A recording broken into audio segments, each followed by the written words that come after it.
that your father is the most valuable person in your life. Irrespective of who he is, with all of his flaws and all of his mistakes, he is your father. And I don't know what else to say. How do I say it in a way where, brother, you know your father, he owns you. You know your father, he owns you. You know what he owns you means? He owns you. He owns your clothes. He owns your shoes. He owns your money. You know your money? If your father, if, I'm not encouraging fathers, I'm just giving you. If your father took every single dollar you own, you have nothing in front of Allah. You have nothing in the Islamic courtroom. You have nothing because he owns you. He owns your wealth. He owns your clothes. He owns everything about you. He owns you. That's your dad.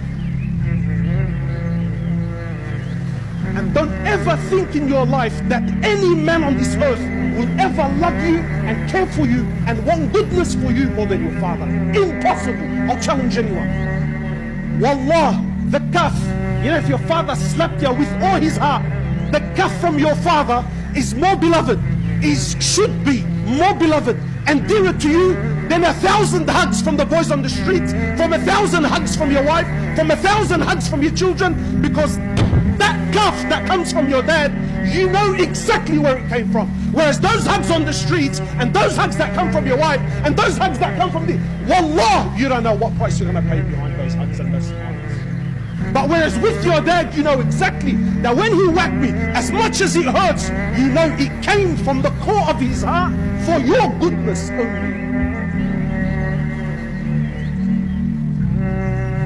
Our fathers are deeply flawed. No one is perfect. Sometimes your understanding of deen is 10 times better than his. But he's your dad that he owns.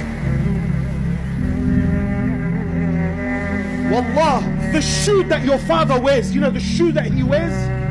You should put it and wear it on your head like a crown. Not because of the value of the shoe, may Allah raise you all in ranks, but of the value of the one that wears it.